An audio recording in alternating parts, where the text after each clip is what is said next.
Sir நீங்க ஏன் sir இருக்கிறீங்க? சொல்லியிருந்தா நானே கணேஷ் எங்க போயிருந்தீங்க? இதெல்லாம் நீங்க பண்ணணும். இல்ல சார் வீட்ல. சரி சீக்கிரம் பண்ணுங்க. அங்க பாருங்க போய். டேய் தம்பி. ஆனே இதோ வந்துறேன். ஹலோமா. தோமா நான் கிளம்பிட்டேமா. ஒரு 10 பொருள் எடுத்து வந்துறேன் நானு. சரி. டேய் தம்பி வண்டி எடு. ஓகேண்ணா. போயிட்டு கால் பண்ணுங்கடா. பொருளை பத்திரம் ஓகேவா? நான் ரெடி தான் வரேன். ஐயோ இங்க வாங்கயா. ஐயோ ஃபர்ஸ்ட் பிடானே இப்போ வந்து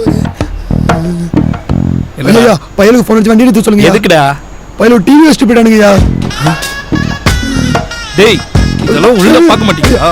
காசு மட்டும் வாங்குறீங்கல்ல. முதல்ல கால் பண்ணி கிளிக்கிறேன். என்னாச்சு சார்? இல்ல சார் டிவி மறந்து வச்சுட்டு போயிட்டாரு. கணேஷ் இன்னும் 2 மணி நேரத்துல ஃபங்க்ஷன் ஸ்டார்ட் ஆயிடும் கணேஷ். கால் பண்ணிட்டேன் சார். வண்டி வர சொல்லிடுறேன். என்னவோ பண்ணுங்க. இல்ல தான் திட்டுவாங்க. ஐயோ டென்ஷன் ஆகுறாரு.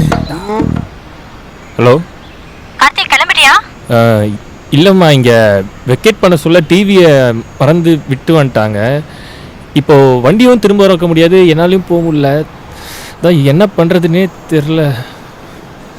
நீ இருக்கிற இடம் நீலங்கரை தானே? ஆமாம். நம்ம ராம் வீடு அங்கதான்டா இருக்கு. ராம் டேய் வேணாயா. காசு வாங்க வருவீங்களே அப்போ பார்த்துக்கிறேன். கணேஷ் நான் ஒரு அட்ரஸ் அனுப்புகிறேன். ஓகே உங்கள் கூட போய் இந்த டிவியை கொடுத்துருங்க சார். என் வீட்டில் வேணா வச்சுக்கலாமா சார்? கணேஷ் சொல்கிறத மட்டும் பண்ணுங்க கணேஷ். சரி சார். டேய் போய் டிவி எடுத்துவா. சே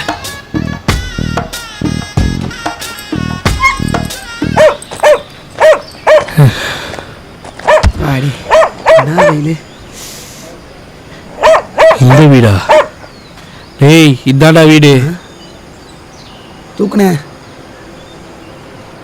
பா. நாங்க எனக்கு டிவி. ராம் ராம் ராம் எங்க?